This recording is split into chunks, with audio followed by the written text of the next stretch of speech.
Hi అండి, welcome to GS రుచులు and blogs. ఎలా ఉన్నారు? అందరూ బాగున్నారా?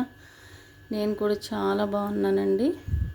ఈరోజు మనం ట్రెడిషనల్ పులిహోర చేసుకుందాము. అది కూడా టెంపుల్ టేస్ట్ వచ్చేలాగా, గుడిలో పులిహోర ఉండే టేస్ట్లా మనం చేసుకుందాము. దానికి కావాల్సిన పదార్థాలు పల్లీలు, మినపప్పు, శనగపప్పు నానబెట్టుకున్నానండి 1 అవర్ ముందు.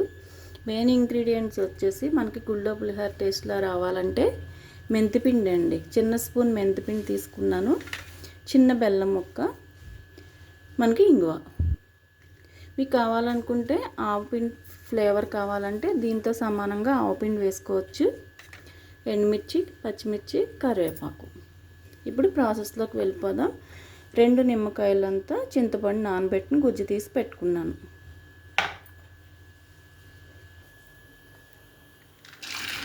ముందుగా పల్లీలు వేగించి ఓ ప్లేట్లోకి తీసి పక్కన పెట్టేసుకుందాం. పల్లీలు వేగిపోయినాయండి, ప్లేట్లో తీసేసుకున్నాను. ఇప్పుడు మినపప్పు,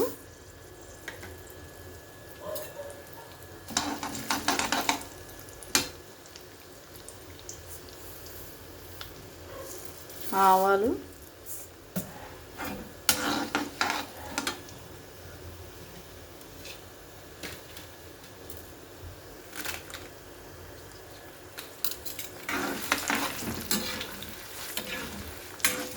ఎండుమిర్చి వేసానండి.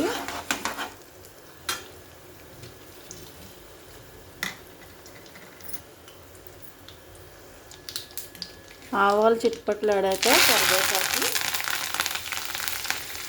శనగపప్పు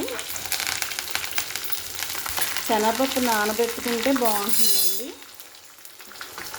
పచ్చిమిర్చి,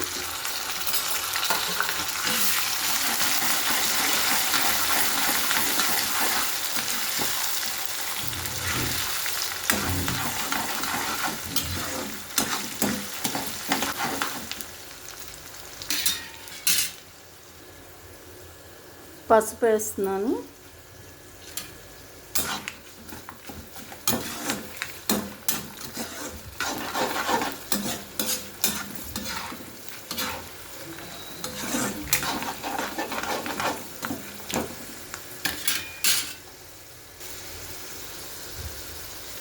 ఒక చిన్న స్పూన్ ఇంగువ వేస్తున్నానండి.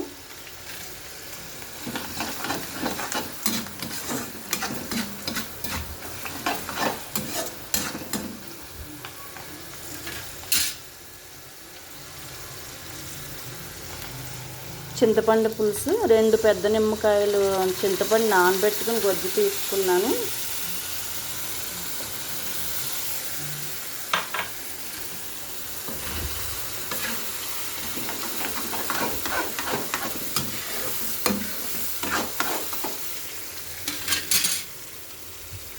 చిన్న బెల్లం ముక్క,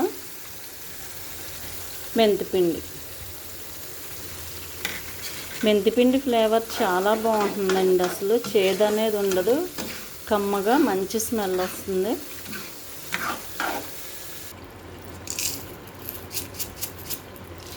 ఇప్పుడు ఉప్పు వేసుకుందామండి.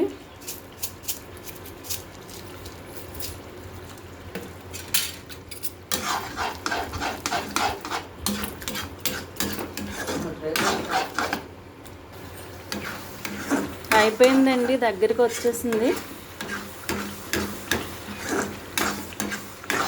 ఇప్పుడు మనం రైస్ వేసి కలిపేసుకుందాము. రైస్ వేసేద్దామండి.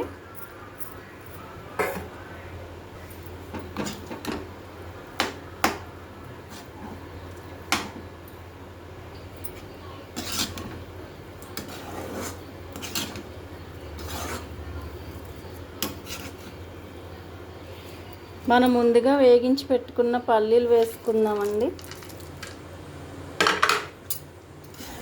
పల్లీలు లాస్ట్లో వేసుకుంటే క్రిస్పీగా ఉంటాయి తినేటప్పుడు, లేకపోతే మెత్తగా అయిపోతాయి.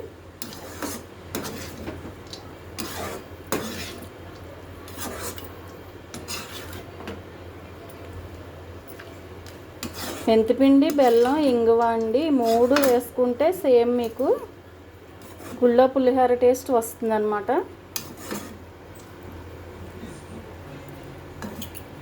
ఇంగువ కొంచెం ఎక్కువ వేసుకోవాలి.